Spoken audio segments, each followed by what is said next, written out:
Meus amados, graça e paz, queridos. Amém? Vamos dar início à nossa escola bíblica dominical nessa manhã. Vamos ficar de pé, irmãos, para nós podermos orar. E nessa oração nós vamos dar início à nossa manhã de escola bíblica dominical. Papai, muito obrigado, ó Deus, nesta manhã, por podermos estar, ó Deus, em Tua presença e podemos, ó Deus, estudar a Tua palavra. E nesta manhã eu te peço, papai, que o Senhor possa abrir o nosso entendimento, a nossa compreensão da matéria a qual estamos, ó Deus, propostos a estudar nesta manhã. Que o Senhor nos ajude para que possamos enxergar, ó Deus, lições para a nossa vida e assim possamos aplicar a Tua palavra, ó Deus, no nosso cotidiano. Em nome de Jesus, papai, nós pedimos e rogamos por Tua graça, rogamos por Tua bênção, pela Tua misericórdia. Em nome do Senhor Jesus, papai, que o Senhor possa nos instruir. Assim, meu Deus, nós rogamos e pedimos e o fazemos em nome do Senhor Jesus. Amém. Amém. Poder sentar, irmãos, em nome do Senhor Jesus. Nós estamos então nesta manhã estudando a nossa revista e já estamos aí no final, né? Hoje nós estamos concluindo esse material, já estamos aí na 13ª lição, né, da segunda revista desse material, a Antiga Aliança, a Teologia Bíblica do Pentateuco, é o material da editora Lerban, série As Escrituras Sagradas, não é? E hoje nós estamos estudando a lição número 13 e dessa forma concluindo esse material, né? A partir da próxima semana nós estaremos estudando um novo material, ok? Que esperamos ser já continuação, né, desse conteúdo em nome de Jesus, ok? Então hoje a lição número 13, fechando a história do povo de Israel no Egito, o período do deserto, né, e também a conquista da nação de Israel. Semana passada, né, nós estudamos inclusive as conquistas de Josué. Não é? Josué foi aquele que conduz agora o povo à conquista de Canaã, né? Então, o período do deserto, ele é marcado na travessia do Mar Vermelho, não é? E Moisés faz esta condução da nação de Israel, a libertação do período do Egito, não é? Então, o deserto, que foram 40 anos no deserto, 45 até a conquista da terra prometida, ela então é marcada com a travessia do Mar Vermelho, né, com Moisés. E a conquista de Canaã, ela é marcada através da travessia do Rio Jordão, agora liderada por Josué, que é o sucessor de Moisés. Semanas passadas, né, passada e retrasada, nós falamos a respeito de Moisés, né, sendo aquele que não pôde herdar a Canaã prometida. Ele apenas observou, né, ele apenas viu a terra prometida e ele não pôde conduzir a nação de Israel na conquista de Canaã. Muito embora a conquista de Canaã, ele tenha iniciado antes mesmo de Israel atravessar o Jordão. 2 tribos e meia conquistaram 2 reis antes de atravessarem o Jordão. Isso também serviu de sinal quando os espias estiveram na cidade de Jericó, e foi o testemunho, né, que Raabe deu, um dos testemunhos, e ela passa então a declarar desde a travessia do Mar Vermelho, né, a conquista dos 2 reis, antes da travessia do Jordão, né? Então, Moisés, ele sim dá início à conquista de Canaã. Muito embora a conquista de Canaã, ela é marcada na travessia do Jordão. Nós podemos marcar, sim, esses 2 reis como conquistas de Canaã, não é? Mas quem lidera a batalha diretamente não é Moisés, é o próprio Josué que o faz, não é? Bem, aí apenas uma forma de nós enxergarmos essa característica, né, da história. Então, desta maneira, então essa lição hoje, nós vamos falar especificamente a respeito da partilha da terra, né, de Canaã, onde antes mesmo, como nós já falamos na semana passada, antes mesmo das 12 tribos, né, ocuparem as terras de Canaã, Josué, ele já faz a partilha da terra, antes mesmo deles conquistarem. E cada tribo, então, das 12 tribos de Israel, eles ficariam, então, com a responsabilidade, não é, de fazer a conquista da porção de terra que lhes cabia, não é, e fazer, então, a ocupação daquelas terras. Não é um detalhe, nas 2 tribos que ocupam, que conquistam as terras, que iniciam a conquista de Canaã, antes da travessia do Jordão, eles fazem, a meia tribo de Manassés, e mais Ruben e Gade, se não me falha a memória, né, que fazem a conquista dos 2 reis, antes de atravessarem o rio Jordão, não é? Eles fazem uma aliança com Josué, não é? Porque eles já haviam conquistado a sua porção, então era natural que eles fizessem o que, irmãos? Né, eles sentassem em cima do ovo e ficassem chocando, ficassem já satisfeitos com aquilo. Porém, não foi o que Josué fez com a aliança que Josué fez com eles, porque apesar deles já terem possuído a sua porção de terra, a aliança que eles fizeram foi que, a partir do momento em que as 9 tribos e meia atravessassem o Jordão, não é? Eles ajudariam aos seus irmãos a conquistarem as terras que haviam ainda para ser conquistadas. E essa foi a aliança firmada com Josué. Isso aqui é apenas um detalhe. Então, nessa lição, vamos ver então a partilha das terras, as porções que cada tribo acaba recebendo e o legado deixado pela liderança, né, Josué e também de Caleb. Dessa maneira, então, deu o Senhor a Israel toda a terra que jurara dar a seus pais, e a possuíram e habitaram nela. O Senhor lhes deu repouso em redor, segundo tudo quanto jurara a seus pais. Nenhum de todos seus inimigos resistiu diante deles, e todos eles o Senhor lhes entregou nas mãos. Nenhuma promessa falhou de todas as boas palavras que o Senhor falara à casa de Israel. Tudo se cumpriu. Então, Josué 21, 43, 45 é a lembrança da promessa que Deus já havia dado a quem, irmãos? A quem Deus deu a promessa de Canaã? A partir de quem, né? Abraão. Desde Abraão, em Gênesis capítulo 12, cumprida a promessa a partir de Josué.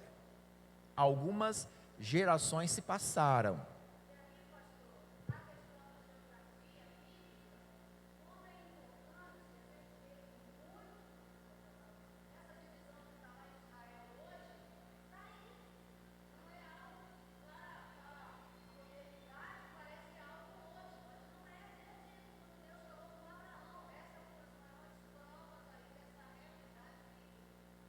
Somente por uma curiosidade, e depois desse fala, tem que falar no microfone. Mas de qualquer forma, microfone, né? Tá gravando, tá? Mais uma questão por curiosidade. O tempo que se levou desde Abraão, Gênesis capítulo 12, até Moisés. Irmãos, esse tempo, ou esse espaço, ele é contado de gerações. 14 gerações são contadas, né? Desde Abraão até Moisés. É um período, né, bem extenso realmente, desde a promessa, quando Deus fala para Abraão: sai da tua terra, Gênesis capítulo 12, sai da tua terra, do meio da tua parentela, e vai para a terra que eu te mostrarei. Farei de ti uma grande e numerosa nação. Abençoarei os que te abençoarei, o que te abençoarem, amaldiçoarei os que te amaldiçoarem. Gênesis capítulo 12. Então você observa então, em Josué, quando eles atravessam o Jordão e iniciam oficialmente a conquista de Canaã. Ok? Então, é esse período. Então, Gênesis 21 é já o cumprimento. É claro que nós estamos nessa lição desde semana passada, então, não é? Quando nós falamos a respeito das batalhas que Josué trava, as suas conquistas, ela também não aconteceu da noite para o dia, não é? Foram alguns anos de conquista, não é? Se Josué, vamos fazer uma continha rápida, eu não fiz a continha anterior, então me ajudem aqui. Josué, ele morre com quantos anos, irmãos? 110, se não me engano. 110 anos. Se Josué, ele tem a mesma faixa etária de Caleb, significa então, quando eles começaram a conquista, a travessia do Jordão, Josué deveria estar com 80, 90, talvez. Na casa dos 80 anos, se ele tiver na mesma faixa etária de Josué, o que nos leva a crer que sim. Não é? Então, nesse aspecto, quantos anos foram a conquista, do período de conquista, debaixo da liderança de Josué? Se ele tinha 85 anos. Quanto? Mais ou menos, né? 35, 30 a 40 anos mais ou menos, foi o período de guerra, debaixo da liderança de Josué. É muito tempo ou pouco tempo, irmãos? O que você acha? Irmãos, é muito tempo, irmãos. Apesar deles, o período de vida deles ser centenária, 40 anos é muito tempo. E outra, o detalhe qual que é, irmãos? O grande detalhe, o grande finale da história, eles não conseguiram alcançar tudo, né? Então a primeira coisa que eu já gostaria de iniciar nessa lição, irmãos, da conquista e na repartição de terras. Irmãos, a primeira coisa, Deus deu a eles, sim ou não? A terra. Sim ou não, irmãos? Sim, porém, eles tiveram que fazer o quê? Conquistar, irmãos. Eles tiveram que conquistar. Deus deu a promessa, Deus deu aos israelitas a terra, por ser um direito deles ocuparem a terra, porém quando eles chegam lá, a terra já está ocupada, irmãos. Só que daí você pensa, aí você vai pensar assim, não, mas eles chegaram e já estava ocupada, porém, quando Deus já tinha dado a promessa, é muito antes da ocupação dos caldeus, cananeus, dos heteus, dos heveus, dos jebuseus, dos povos que lá habitavam.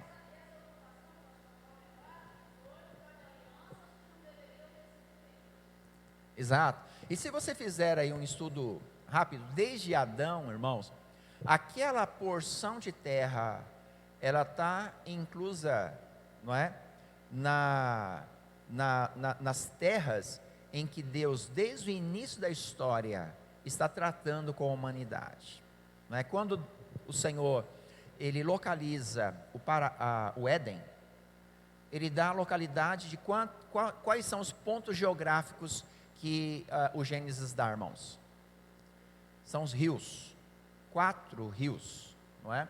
Hoje é impossível nós localizarmos, porque 2 deles já não existem mais.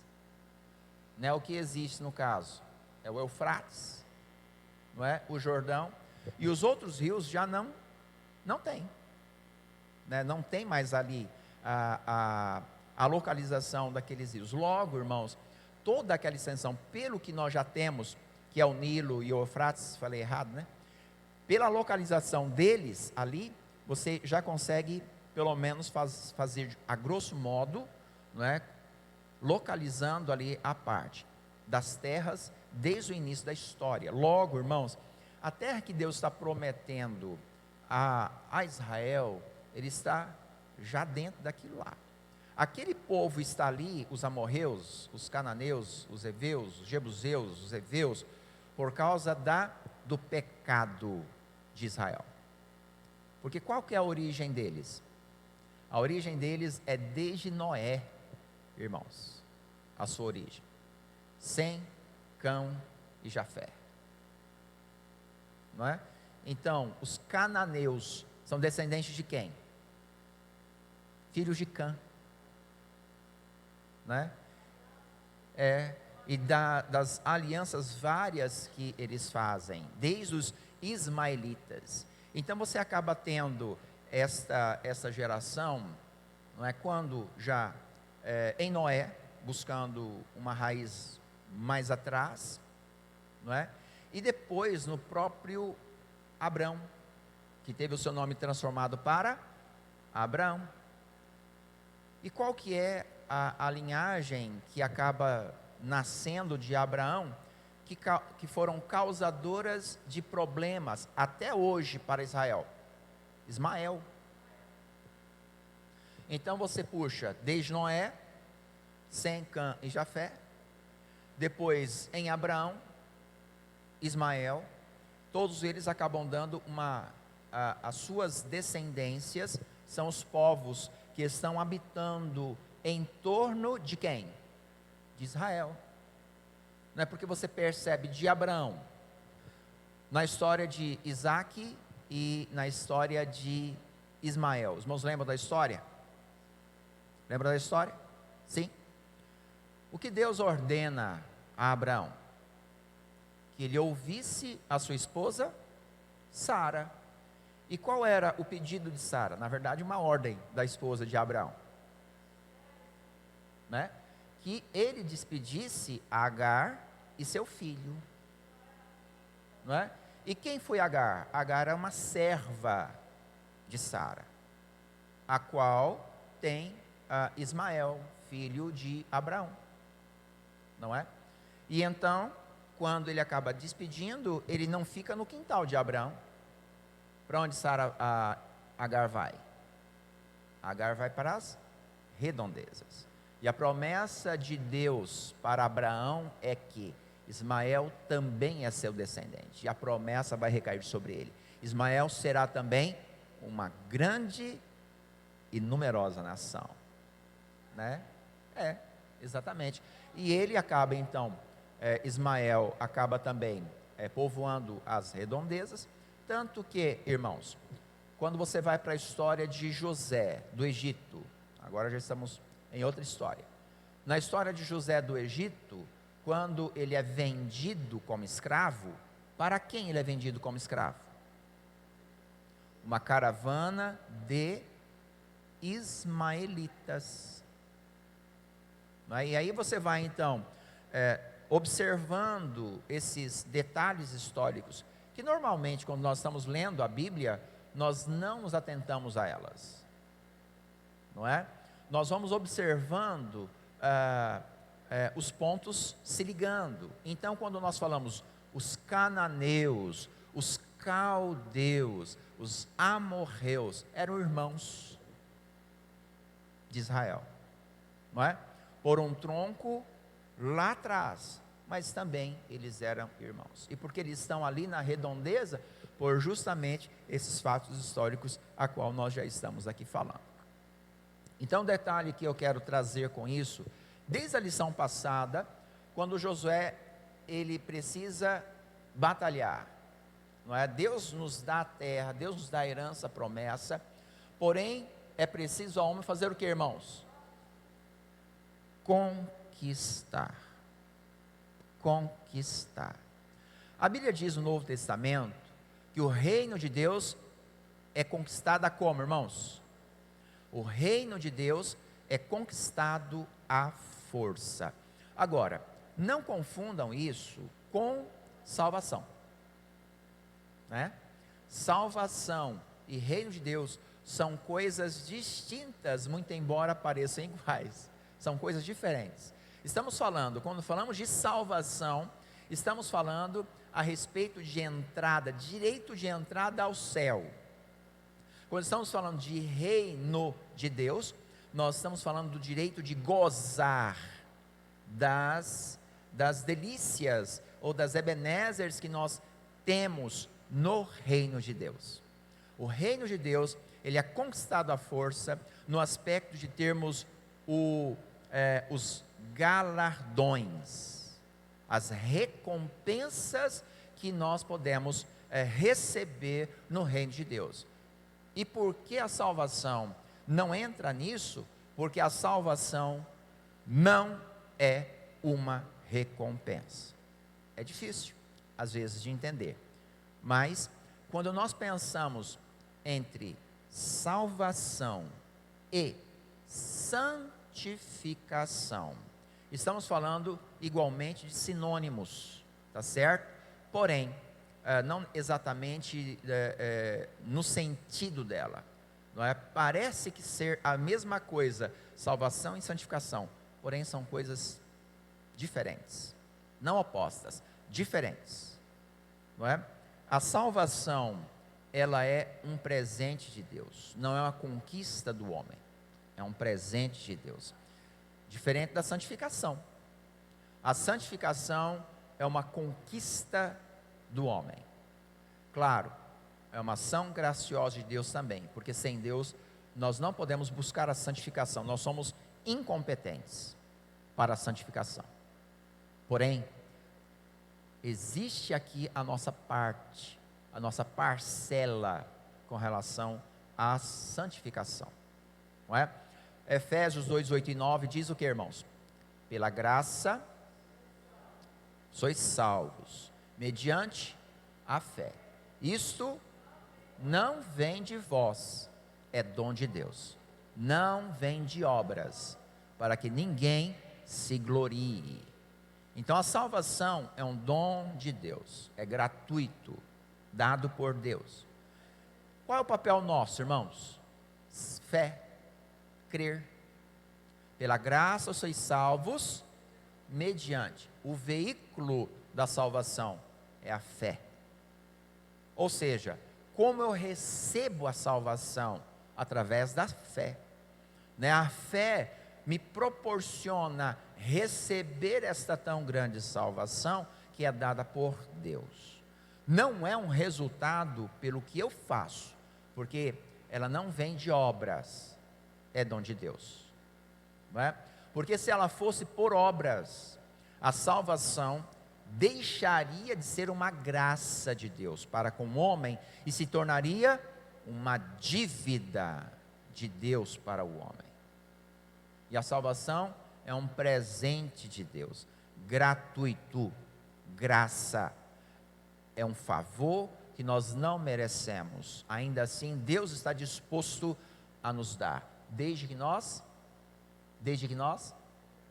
o aceitemos, desde que nós aceitemos esse presente. Você é obrigado a aceitar um presente? Você está na rua, por exemplo, você está na rua com o seu filho, e um estranho vem e dá um doce para ele, dá um doce para o seu filho, isso é um presente, certo ou não? Você comprou o doce? Não. Você pediu pelo doce? Não. Mas alguém deliberadamente veio e deu um doce para o seu filho. Pergunto, uma pessoa que você não conhece, você não sabe a procedência, você não sabe a origem daquilo, você vai dar para o seu filho? Você é obrigado a dar para o seu filho? Mas é de graça. Você é obrigado a receber? Não. Você precisa aceitar o presente. Deus está te dando um grande presente, chamado salvação. Qual é o papel do homem? Eu quero e recebo. Essa é a condição do homem, irmãos, para receber salvação.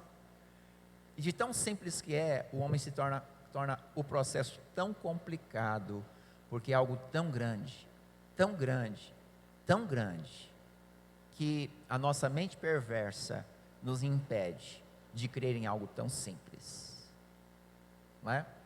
Porque a salvação, apesar dela ser de graça, ela não é gratuita. Teve um preço. E qual foi o preço? O sangue de Jesus. A morte do justo no lugar do injusto. Amém, amados? Isso é salvação. Agora, o processo da santificação, ela acontece a partir daí. Entra então o nosso esforço, entra o nosso trabalho, entra o nosso desejo. De quê, irmãos? De abandonar o pecado. Naturalmente, alguém que entregou sua vida para Jesus, ela já conseguiu abandonar o pecado? Não, irmãos, não. Nós temos que lutar com a nossa mentalidade pecaminosa, com hábitos de vício que nós mantemos dentro de nós, não é? Que traz prejuízos para a nossa vida. Agora, quem ganha quando nós buscamos uma vida de santidade? Quem ganha? Somos nós, irmãos. Somos nós. Vamos para um extremo. Me fala aí um vício ilegal. Ilegal. Droga. Não é? Uma pessoa que usa droga, por exemplo. Ele é prejudicado com aquilo, sim ou não? Independente do poder destrutivo que tem aquela droga, ele é prejudicado. Agora, quando ele faz o uso daquela droga, ele comete pecado, sim ou não? Por quê? Por que ele comete pecado quando ele usa droga? Porque ele está fazendo mal para a sua própria vida.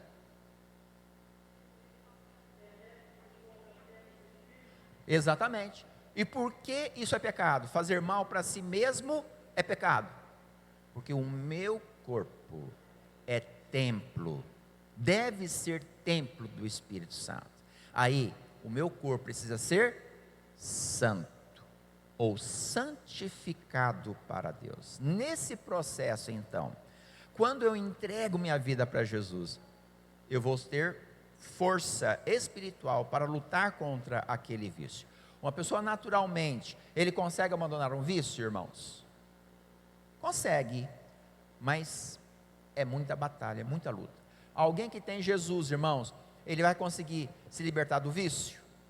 Sim, mas a diferença é que ele vai ter a força espiritual.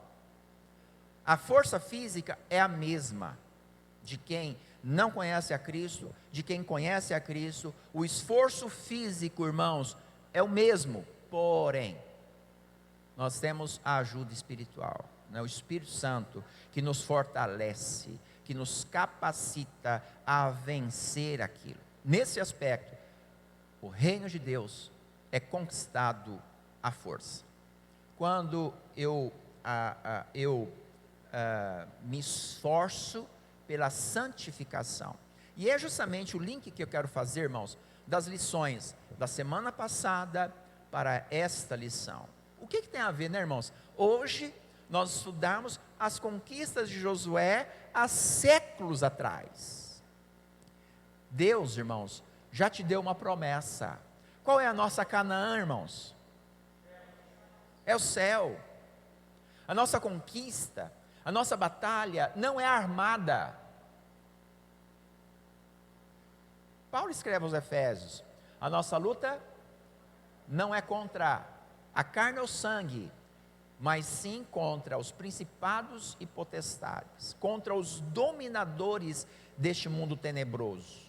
E as nossas armas não são carnais, as nossas armas são espirituais. espirituais. Espirituais. Não é? Então, da mesma forma que Deus deu a Josué e a Israel aquela terra e a distribuiu, Josué teve que fazer o que, irmãos? Conquistar aquela terra, sim ou não?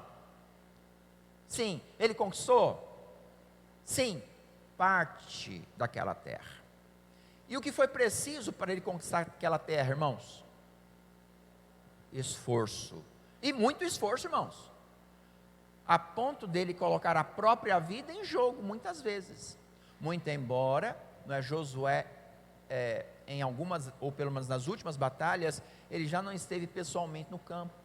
Porque ele já era idoso. 110 anos. Mas vamos falar de Caleb, irmãos. Quando eles começaram a conquista, quantos anos Caleb tinha? Ele era novinho. Quantos anos ele tinha quando ele começou a conquistar Canaã? 85 anos. Ele era jovinho, jovenzinho. 85 anos, irmãos. Vamos combinar, irmãos? Aí vamos falar, não, mas naquela época, não, tudo bem, eu até concordo, né? Porque naquela época as pessoas eram centenárias. Você encontrar um centenário, era muito mais fácil você encontrar um centenário hoje. Hoje um centenário é notícia de reportagem. Naquela época talvez, né, era mais comum a coisa. Mas mesmo assim, irmãos, porque Josué, Caleb, na verdade, ele diz, e com a mesma força que eu tinha quando eu fui espiar a terra. Quando ele foi espiar a terra, ele estava com 40 anos. Semana passada eu inverti, né, irmãos? Semana passada eu falei, ele tinha 45 quando ele foi espiar a terra e 40 anos, né, no processo até ele atingir os 85. Na verdade, é o contrário. Quando eles espiam a terra, né, eles já estão aí nos seus... inverti de novo. Confundi de novo aqui, irmãos. Eles já estão com 45 anos. E aí dá o período 40, quando ele tem os 85 anos. 85 anos. Não é? E então o que nós precisamos entender aqui, e já começar fazendo uma aplicação na nossa vida hoje, irmãos, é que a nossa batalha, ela continua, e precisamos observar, não é, o legado que Josué e Caleb deixaram para nós, não é? Como aqui a lição está falando aqui, nem todas as cidades de Canaã, elas foram conquistadas, nem todas as cidades foram conquistadas pelos israelitas, nem todos os cananeus foram expulsos. Por que, irmãos, isso acontece? Por que isso acontece? Desobediência de Israel. Eles foram desobedientes à nação de Israel. Isso começa desde os gibeonitas. Lembra a história dos gibeonitas, não é? Assim que eles conquistam Jericó, próxima cidade qual era? Vocês não lembram, irmãos? Falamos semana passada. Ai. Próxima cidade, Ai. Aí houve um problema. O pecado do despojo. Não é? Acã pega o despojo, o que Deus ordena fazer o que, irmãos? Destrói tudo. Acã guarda. Mas era coisa pouca, né? Meio quilo de ouro, alguns ciclos de prata, era coisa pouca, né? Uma capa de babilônica, era coisa bem pouca. Mas aquilo já foi o quê? A derrota de Israel na batalha de Ai. Em seguida de Ai, vem a história de quem? Dos gibeonitas, que vem enganando os israelitas, engana Josué, onde Josué faz uma aliança com eles. Então qual era a preocupação de Josué? A partir desse momento, dele ter sido enganado, tudo bem, os gibeonitas se tornaram escravos dos israelitas, mas ainda assim tornaram-se uma pedra de tropeço para a nação de Israel. Eles precisavam ser expulsos das terras e não terem feito aliança com os gibeonitas, com os cananeus. E a preocupação de Josué era: não casem, não deem os seus filhos e suas filhas em casamento com os moradores dessa terra. Porque, muito embora nós falamos assim, é guerra, é batalha, um negócio não foi assim, a chuta e pontapé. Israel foi conquistando gradualmente, e não houve um massacre total. Eles foram avançando os seus limites, foram conquistando, a ponto até, irmãos, deles poderem se relacionar com os cananeus. E Josué fala assim: olha, não coloquem aí em aliança com o povo dessa terra, porque isso vai colocar os cananeus entre os israelitas, isso vai atrapalhar o avanço do exército. Dito e feito, Israel não deu conta de conquistar toda a terra. Então, por que eles não conseguiram, irmãos, conquistar Canaã? Porque eles foram, o que, irmãos? Desobedientes. O que nos impede, irmãos, de receber a promessa plena de Deus? Eles deixaram de receber a promessa? Não. Mas eles receberam a promessa plena de Deus? Também não. O que nos impede, irmãos, de receber plenamente a promessa de Deus na nossa vida? Desobediência. Toda desobediência vai causar o quê? Consequência. Isso vai minar, irmãos, aquilo que Deus tem reservado para nós. Irmãos, preste atenção nesse aspecto da lição a qual nós estamos aqui propondo a estudar. Nem todos os cananeus foram expulsos. Josué estava envelhecido e sem o pulso firme do seu comandante, o povo se cansou de guerrear e desejou desfrutar da terra. O próprio Deus ordenou o fim dos combates generalizados. Era Josué, porém, já idoso, entrado em dias, disse-lhe o Senhor: já estás velho. Oh, palavra dura, né? Você já está velho, Josué. Entrado em dias, e ainda muitíssima terra ficou para se possuir. Distribui, pois, agora a terra por herança às 9 tribos, e a meia tribo de Manassés. 9 tribos e meia. Por que 9 tribos e meia? Em Josué 13, porque 2 tribos e mais meia tribo de Manassés já haviam recebido a sua terra por herança antes da travessia do Jordão, ok? Por isso que aqui é 9 tribos e meia.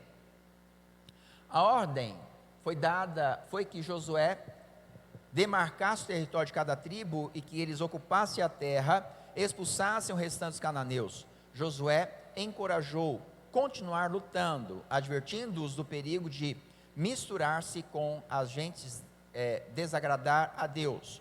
Chamou Josué a todo Israel, os seus anciãos, seus cabeças, seus juízes e os seus oficiais, e disse-lhes: já sou velho e entrado em dias, e vós já tendes visto tudo quanto fez o Senhor, vosso Deus, a todas essas nações por causa de vós, porque o Senhor vosso Deus é o que peleja por vós.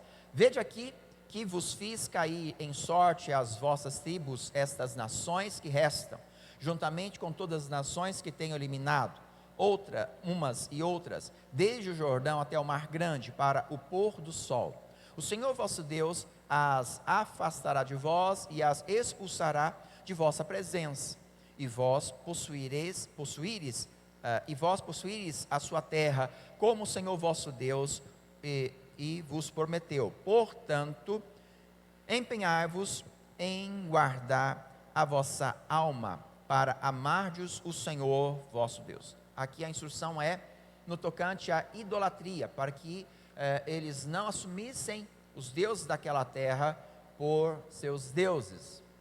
Porque se dele vos desviardes e vos apegardes ao restante dessas nações, ainda em vosso meio, e vos com elas vos aparentardes, e com elas vos misturardes, e elas convosco, sabeis certamente que o Senhor vosso Deus não expulsará mais estas nações da vossa presença, mas vocês serão por laço e rede, e açoite as vossas ilhargas, e espinhos aos nossos olhos, até que pereçais nesta boa terra que vos deu o Senhor vosso Deus. Então, Deus já também havia orientado Josué, e a orientação que ele dá à nação de Israel do perigo do que aconteceria se houvesse então essa associação de aliança de casamento. Isso traria também o perigo da idolatria e consequentemente o pecado, e Deus deixaria de cumprir toda a promessa à nação de Israel.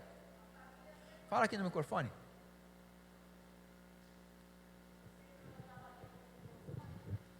Não, porque está gravando, né?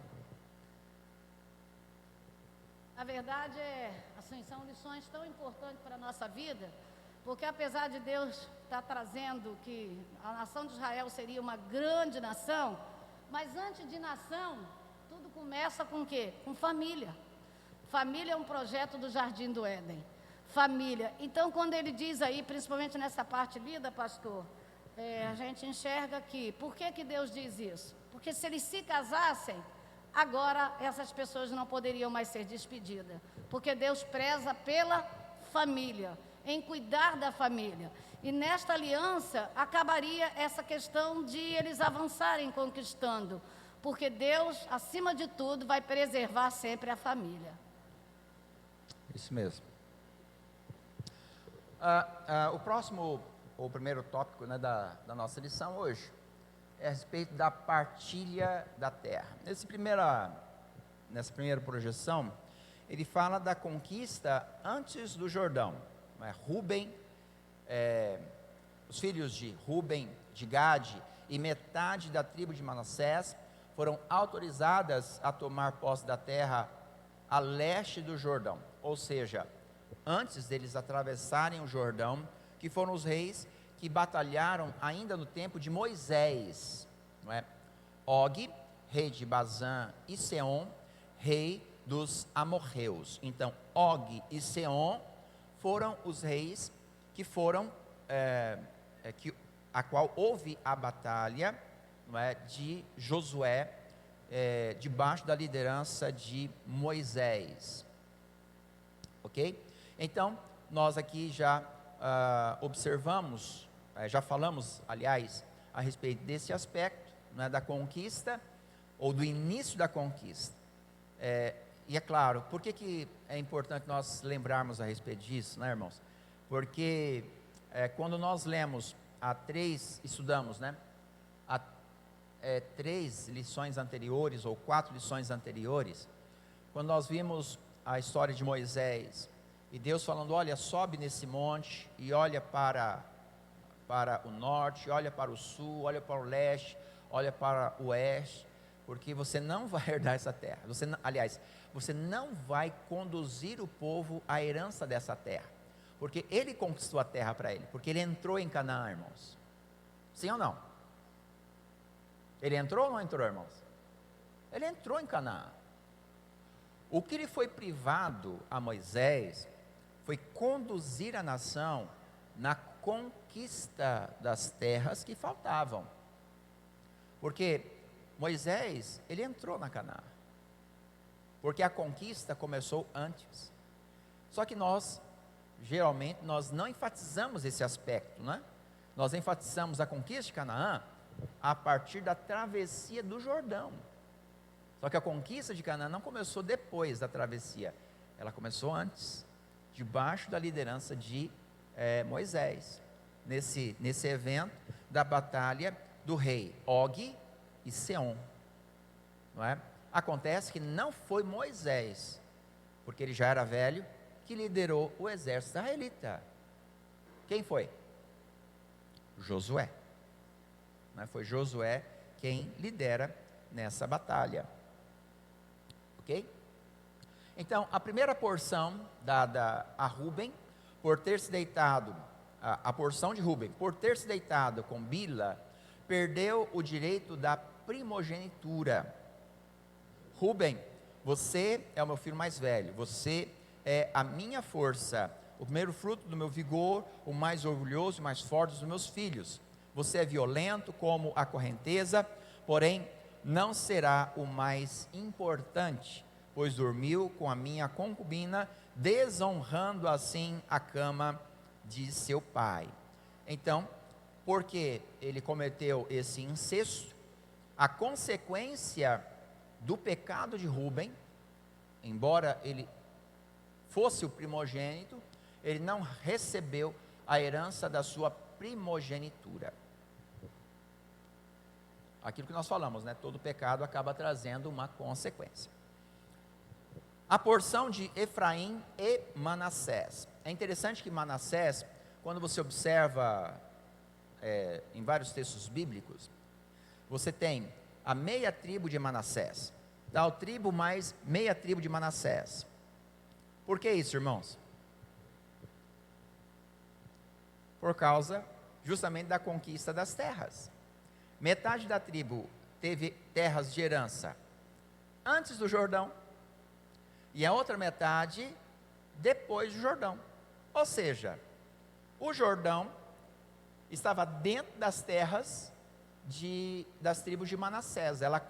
O rio Jordão cortava as porções de terra de Manassés. O que acontece é que depois, futuramente, quando as tribos elas são conquistadas, uma dessas meia tribos de Manassés, ela é extinta. Não é?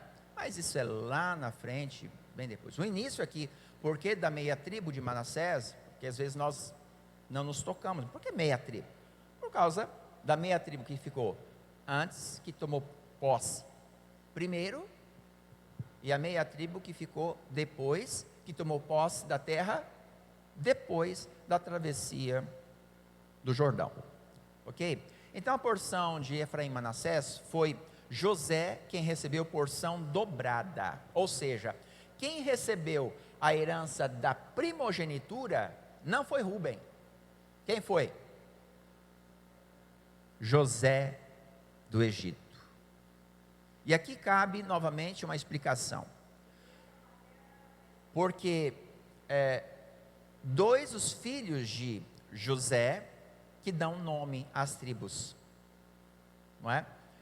E são 12 tribos, são 12 filhos. Se José, no lugar de José, os dois filhos dele dão nome à tribo, tinha que ser 13. Por que 12? Porque Levi não recebe porção de terra por herança. A Bíblia diz: eu, o Senhor, sou a vossa herança. Então você não tem no mapa político a tribo de Levi.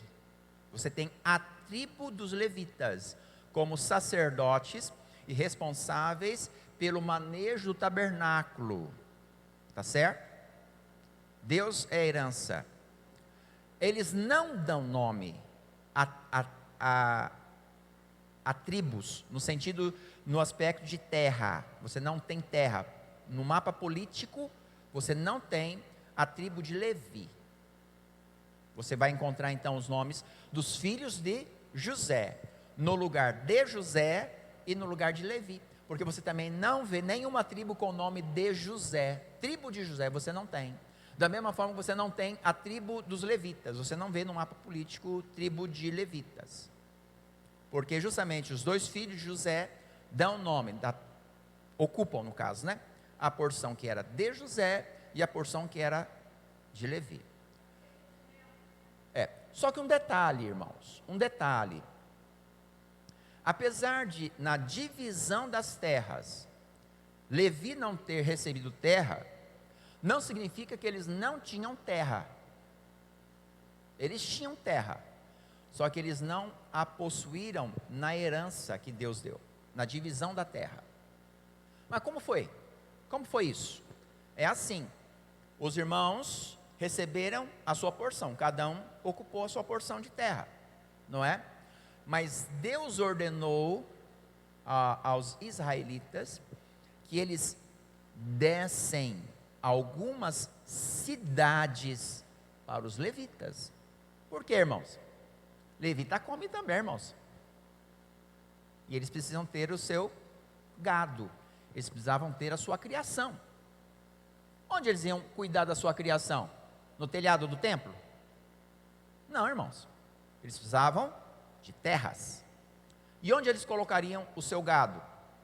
os seus animais nas cidades que os seus irmãos dessem aos levitas. Ok?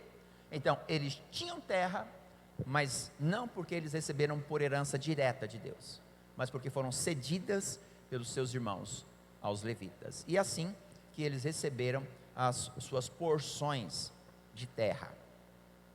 Ok? A porção de Zebulon, conforme a bênção de Jacó, eles ficaram ao norte e tinham saída para o mar Mediterrâneo. Zebulon habitará na praia dos mares e servirá de porto de navios, e os seus limites se estenderá até Sidom. Gênesis 49, 13. Você já tem então a porção e você consegue colocá-la no mapa político, né?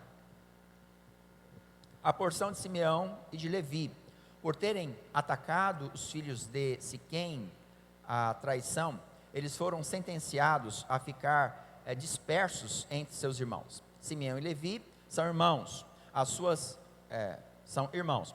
As suas espadas são instrumento de violência.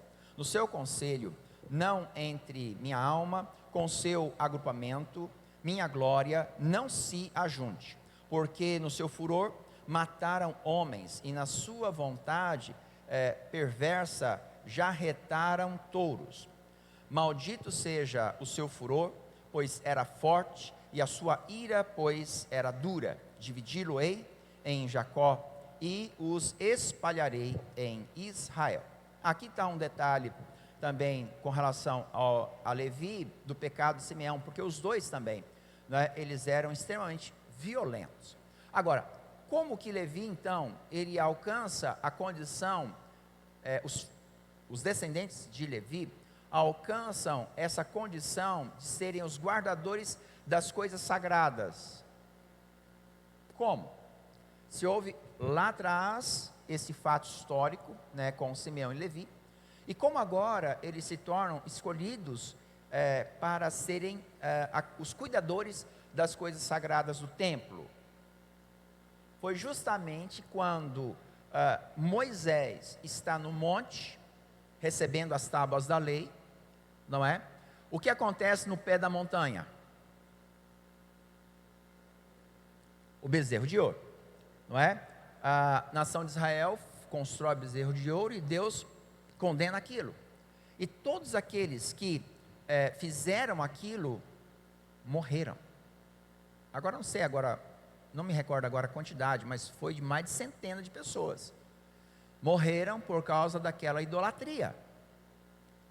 E quem dos que foram convocados para fazerem aquela limpa, atenderam ao chamado de Moisés?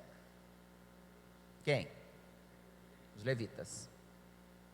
Os levitas atenderam o chamado, né, para a santificação naquela coisa toda lá, não é? Então, aquelas pessoas que pecaram e incitaram o povo diretamente para a idolatria do bezerro de ouro, foram mortos, irmãos. Foram mortos. E os executores dessa sentença foram os levitas. E Deus os escolhe então para serem os cuidadores das coisas sagradas de Deus, por causa do cuidado que eles tinham, apesar de toda violência. Os levitas foram escolhidos para o serviço religioso.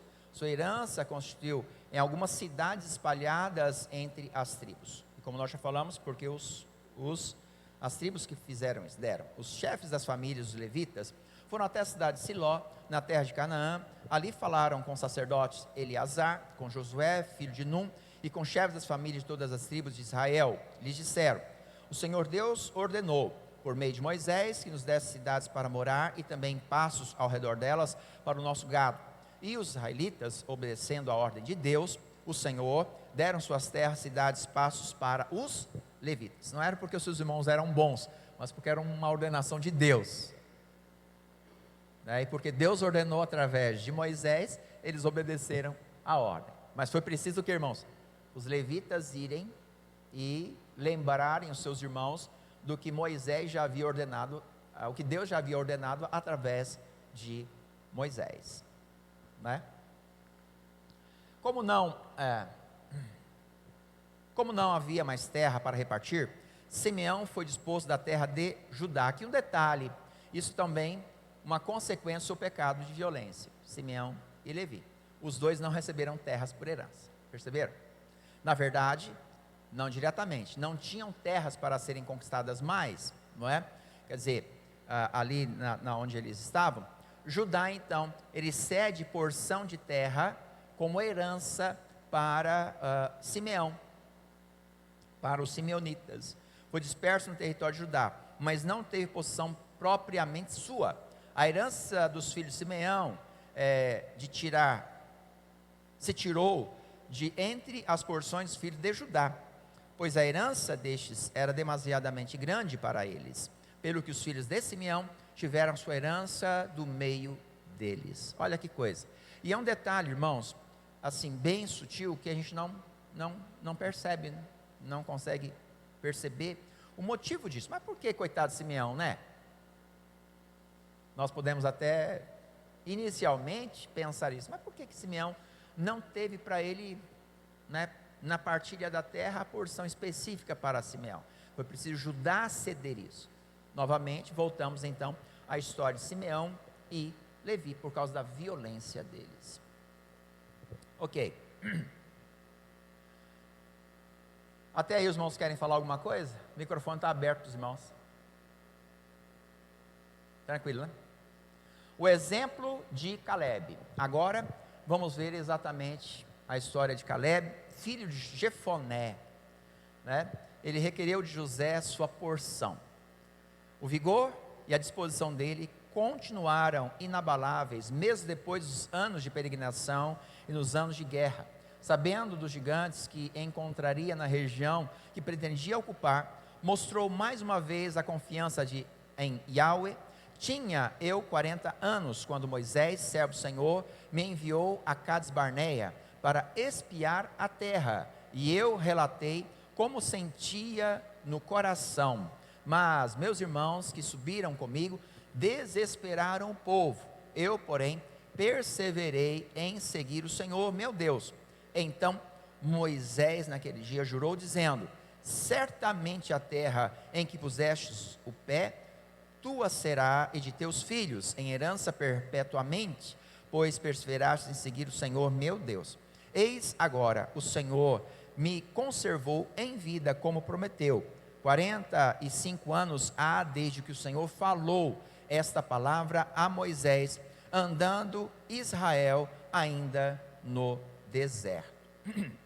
Então, você vê a condição de Caleb e o exemplo que ele se torna, justamente pelo que, irmãos? Inicialmente pela sua perseverança. Eu esqueci de passar, irmãos?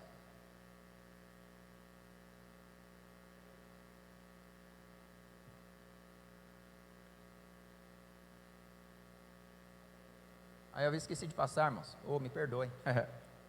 Me ajudem aí. Fala aí. Anterior, né?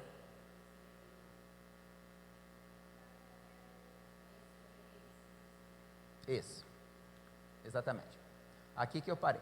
Então a questão é, o que nós observamos e a lição que nós podemos tirar de Caleb nesse aspecto é o que, irmãos? É a sua perseverança. Quando ele sai, então, aliás, quando ele sai não, quando ele entra em Canaã como espia, ele está com 40 anos. E aí eles então permanecem peregrinando 45. Logo ele está com quantos anos? 85. E ele fala: com o mesmo vigor que eu tinha quando eu espiei a terra, né, de Cades Barneia, é com o mesmo vigor que eu vou fazer o quê? Eu vou conquistar esse povo. E quem disse que ele comeria os cananeus como quem come pão?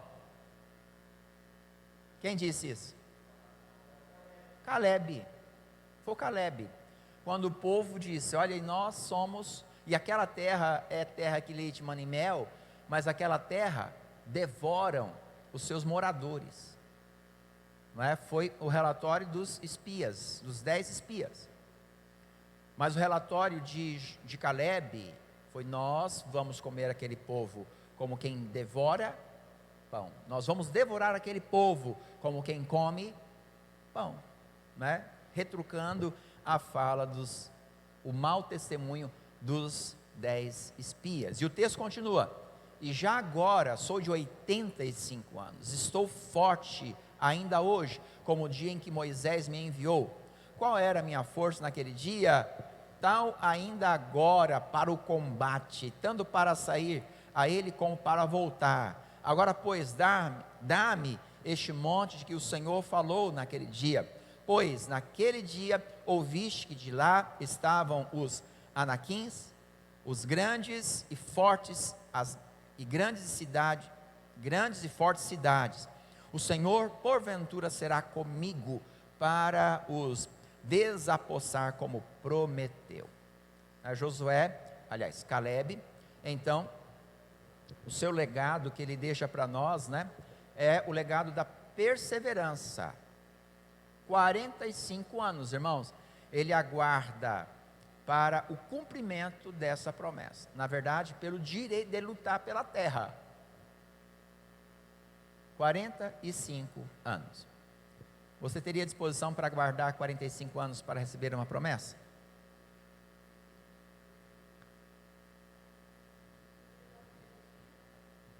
Tem muita gente desistindo no primeiro mês, irmãos.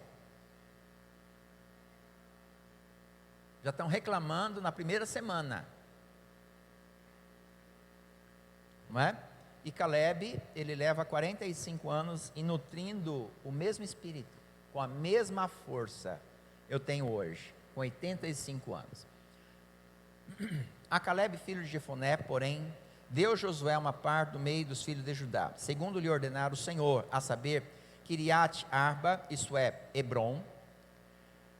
Este Arba era o pai de Anak. Dali expulsou Caleb os 3 filhos de Anak, Seir, Aimã e Talmai, gerados de Anak. Uma curiosidade a respeito de Hebron. A cidade de Hebron, irmãos, é a própria região de Jerusalém hoje. Exatamente.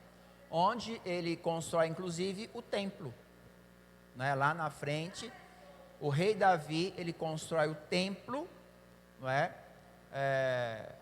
Aliás, não é Davi que constrói, ele só junta, né, só junta o material. Quem constrói é Salomão. Salomão constrói em Hebron. É um detalhe bem interessante, porque você vê a porção de terra que Caleb recebe. E era a terra de gigantes. Exatamente, era a terra de gigantes. Outro detalhe, irmãos, quando a gente fala aqui, ó, e ele recebe por porção partes dadas a Judá. Porque Caleb, ele não é filho ele não faz parte dos 12 filhos, né, de Jacó, de Israel. Ele não é, ele é descendente. Então, ele recebe parte da terra de Judá. Aí você faz aqui um traçado, você estende um pouco a linha da história, não é? E quando você vai para a história dos reis, e então você tem a divisão das tribos, agora não mais por uma conquista de terra, mas por causa de Israel ter sido tomada, ter sido sitiada, e novamente por causa de pecado e idolatria. Aliás, desculpa, eu viajei agora. A divisão das tribos é por causa da morte de Salomão, e não houve pessoas sábias o suficiente para administrar toda aquela extensão de terra. Então há a divisão das tribos, né?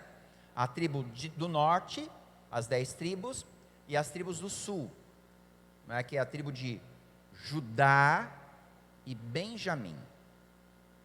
E a tribo de Judá é onde está localizada a cidade de Jerusalém, Hebrom aqui, não é? É a cidade santa onde é construído, edificado o templo a Deus. Só trazendo esse paralelo novamente. Então, Samaria, ele não está nas terras de Judá, estão ao norte. Tá certo? É só um posicionamento geográfico para a gente aí. E o terceiro ponto, o legado de fidelidade. É o que nós podemos observar tanto em Josué como também em Calebe. Josué, conhecendo a índole do povo e a exigência prevista da lei, convocou os líderes das tribos. Ele reconheceu que Yahweh esteve com eles até então, e foi claro em alertar o povo que a fidelidade era fundamental para que continuassem na terra. Eis que já hoje sigo pelo caminho de todos os da terra. E vós bem sabeis de todo o vosso coração e de toda a vossa alma, que nenhuma só promessa caiu de todas as boas palavras que falou de vós o Senhor, vosso Deus. Todas vós sobrevieram, nenhuma delas falhou. E sucederá que assim como vieram sobre vós todas essas boas coisas que o Senhor vosso Deus vos prometeu, assim cumprirá o Senhor contra vós outros todas as ameaças, até vos destruir de sobre a boa terra que vos deu o Senhor vosso Deus, quando violares a aliança que o Senhor vosso Deus vos ordenou, e fordes, e servirdes a outros deuses, e os adorares. Então a ira do Senhor se acenderá sobre vós, e logo perecereis na boa terra que vos deu. Ou seja, não é apenas a conquista da terra, é preciso permanecer na terra com a atitude correta, ou seja, obediência, né? Fidelidade a Deus. Josué então convoca ajuntamento solene e fez recordar aos israelitas todas as ações de Yahweh, desde a eleição, os patriarcas, a escravidão no Egito, a passagem pelo Mar Vermelho, a peregrinação no deserto e a mão poderosa que os ajudou na conquista da terra. Como líder maior, advertir o povo sobre a grande responsabilidade que repousa sobre eles, requerendo-lhes santidade. Suas palavras foram desafiadoras. Agora, pois, temei ao Senhor e servi-o com integridade, com fidelidade. Deitai fora os deuses aos quais serviram vossos pais, da além do Eufrates e do Egito, e servi ao Senhor. Porém, se vos parece mal servir ao Senhor, escolhei hoje a quem servais, se aos deuses a quem serviram vossos pais, que estavam da além do Eufrates, ou aos deuses dos amorreus, em cuja terra habitais. Eu e a minha casa serviremos ao Senhor. Então, Josué disse ao povo: não podereis servir ao Senhor, porquanto é Deus santo, Deus zeloso, que não perdoará a vossa transgressão, nem os vossos pecados. Se deixardes o Senhor servirdes a deuses estranhos, então se voltará e vos fará mal, e vos consumirá, depois de vos ter feito bem. Então disse o povo a Josué: não, antes serviremos ao Senhor. Josué disse ao povo: sois testemunhas contra vós mesmos, de que escolhestes o Senhor para o servir, e disseram: nós o somos. Não mudei? Puxa vida, desculpa.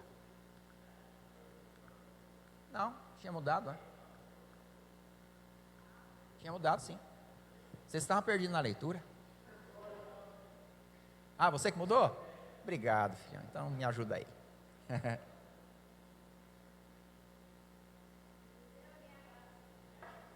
Um adendo. Isso aqui. Quando nós lemos assim, às vezes há pessoas que não conseguem entender como Deus tão bom pode ser tão severo. Um Deus que dá vida também mata, né? Aqui, às vezes nós podemos justamente dar um nó na nossa cabeça, porque nós julgamos Deus à nossa própria semelhança, e muitas vezes nós pensamos que somos melhores que Deus. Em que termos? Como que Deus, sendo tão bom, né, deu a terra, deu vida, está derramando bênção, agora porque o povo pecou, e não um pecadinho, um pecadão, vamos assim dizer, idolatria, irmãos, é abominação aos olhos de Deus. Para nós mensurarmos isso, é preciso nós entendermos a dimensão do pecado da idolatria, irmãos. Para Deus é abominação. Talvez, com certeza, um dos piores pecados que o homem possa cometer. E é um dos pecados que menos as pessoas dão conta. A idolatria ofende a Deus profundamente. E para você entender a idolatria, assim como para entendermos muitas questões nas Sagradas Escrituras, a linguagem que a Bíblia traz é uma linguagem de comparação. Ele compara um elemento com outro elemento para nós entendermos a dimensão, a proporção daquilo. Por exemplo, o pecado da idolatria nas Escrituras Sagradas é comparado a que pecado, irmãos? Não, rebelião é comparado com o pecado de feitiçaria. Pecado da sexualidade. A idolatria é comparado com o pecado de sexuais. Adultério, prostituição, fornicação. Então, todo pecado de idolatria é comparado com o pecado de sexuais. O pecado de rebelião é comparado aos pecados de feitiçaria. Certo? Por que a Bíblia faz isso, irmãos? Trata disso. Para você entender como Deus se ofende com a idolatria. Mas como assim? É fácil, mano. É fácil. Imagina você sofrendo o adultério. Imagina você sofrendo e não você cometendo. Porque quando o cara comete o adultério, ele não entende, mas pastor, foi só um beijinho. Mas pastor, só foi uma esfregadinha. Você não consegue dimensionar a coisa. Mas se você pensa do contrário, você sendo ofendido, foi só um beijinho? Foi só uma olhadinha? Foi só uma esfregadinha? Não, meu irmão. A ofensa, meu irmão, ela é repugnante, a ponto de muitas pessoas matarem, não é? E a legislação reconhece, né, o homicídio passional, um crime passional. Ou não? Sim ou não? Sim. No caso, sim. Isso vai dar aí talvez uma atenuante, vai explicar o motivo, vai justificar a condição emocional daquela pessoa ao cometer aquele crime. Não é verdade? Mas o que eu quero dizer aqui é que uma pessoa traída se ofende tanto a ponto de matar alguém. Daí a comparação para você entender o texto de Josué. Quando fala, vocês estão aí na terra, e da mesma forma que você está na terra e Deus te abençoou, se vocês caminharem atrás de outros deuses e cometerem abominação diante de outros deuses, vocês vão pagar com a própria vida. Não é? Aqui apenas uma questão para nós entendermos. E por que muitas vezes as pessoas não compreendem isso? É porque nós pensamos muitas vezes no castigo que nós mesmos damos aos nossos filhos, não é? Aí antes você está brincando, festejando, tal, e de repente você dá uma ordem, meu filho, se você fizer tal coisa, você vai ser disciplinado. você vai ganhar uma peia. Vara, cinta, chinelo, seja o que for. Você vai ganhar uma peia. Aí o filho não somente faz aquilo que você proibiu, mas faz além do que você falou. Aí o que muitas vezes as pessoas estão fazendo, os pais estão fazendo é aplicando a disciplina. Não aplicam a disciplina em nome do amor, mas falham na justiça. Falham na justiça. Deus é amor? Sim. Mas Deus também é justo. Ele é justo. E se Ele prometeu, Ele vai dar. Ele vai conceder. Deus não é homem para que minta, nem filho do homem para que se arrependa. Prometendo Deus, Ele o cumprirá. Amém?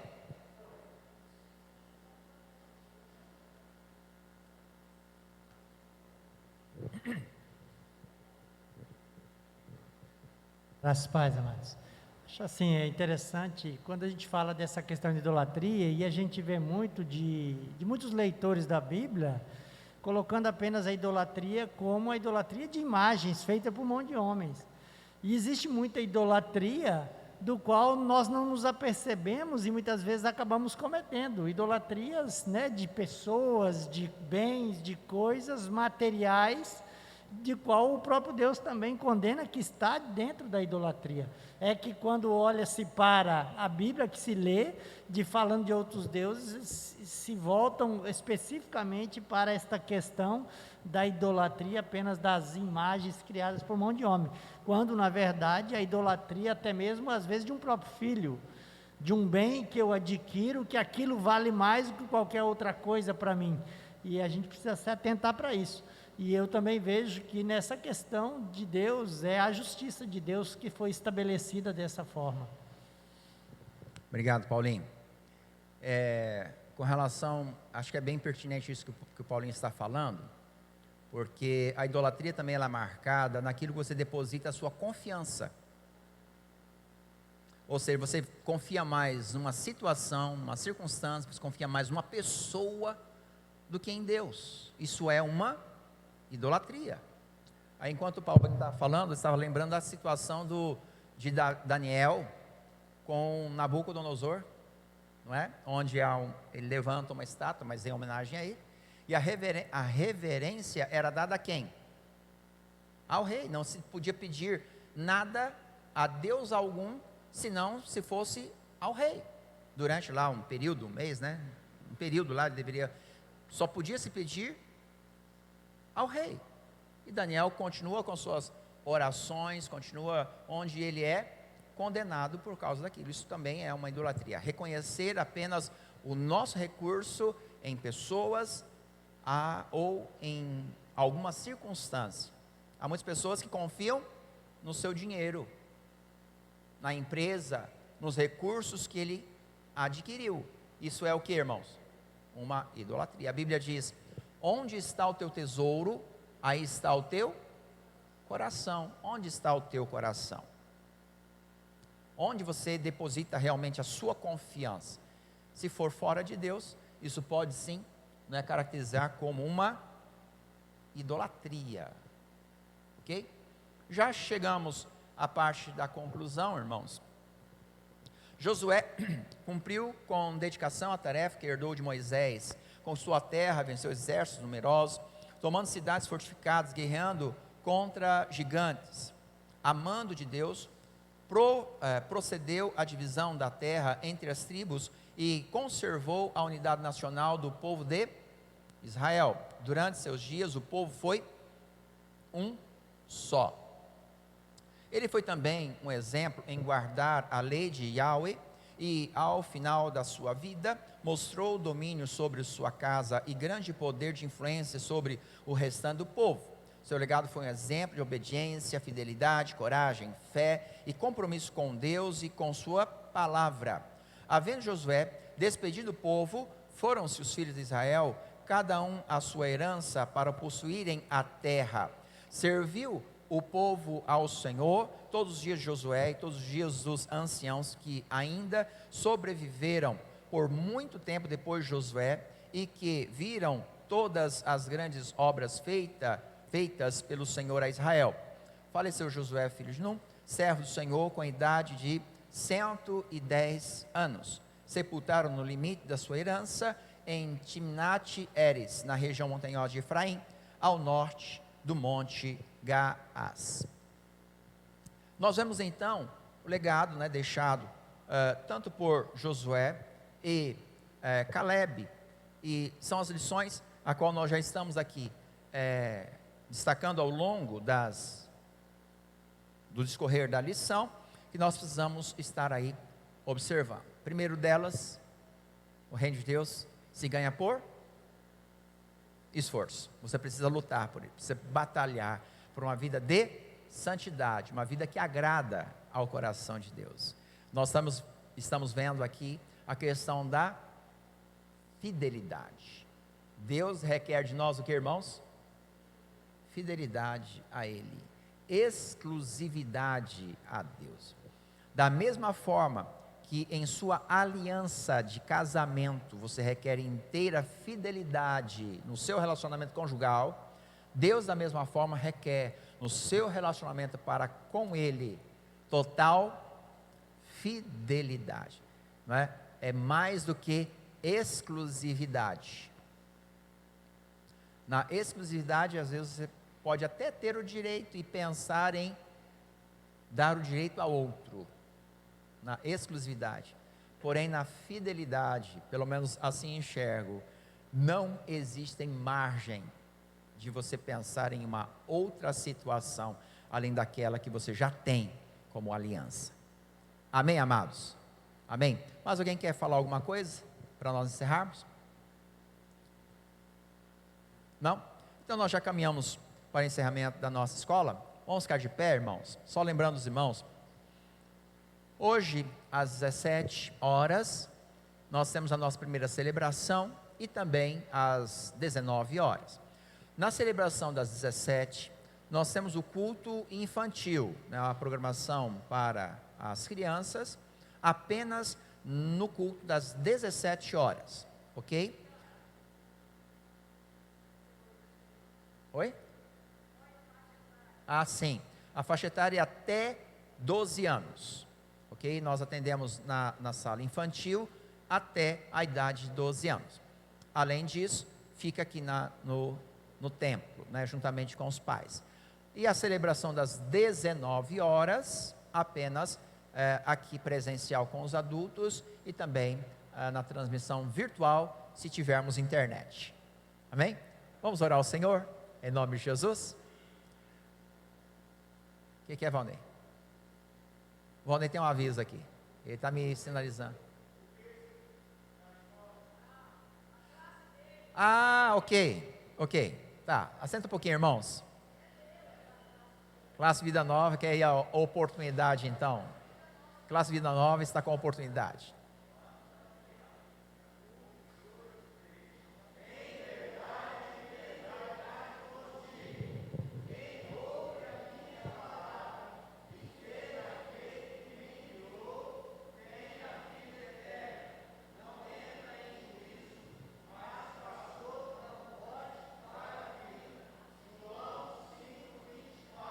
Amém. Aleluia. Há 2 semanas atrás, nós retornamos com a classe Vida Nova presencial, não é? Hoje é o 3º domingo, então, que a classe está funcionando, né? E nós temos aí em vista de estarmos realizando o batismo por dia 18, né? 18 de dezembro, nós estamos marcando aí a data para descermos as águas batismais. Amém? Fiquemos em pé, então, agora, para orarmos e encerrarmos aqui. Obrigado, Senhor, mais uma vez, por Tua graça, por Tua bênção, ó Deus, e manifestação do Teu Espírito Santo. Eu te peço que o Senhor esteja nos ajudando e nos instruindo no conhecimento da Tua palavra, em nome do Senhor Jesus. Muito obrigado por cada um aqui presente nesta manhã de Escola Bíblica Dominical, que o Senhor continue nos abençoando no restante desse dia e nas celebrações que teremos logo mais à noite. Assim, papai, te agradecemos e louvamos a ti, em nome do Senhor Jesus. Amém. Deus abençoe, queridos, em nome de Jesus.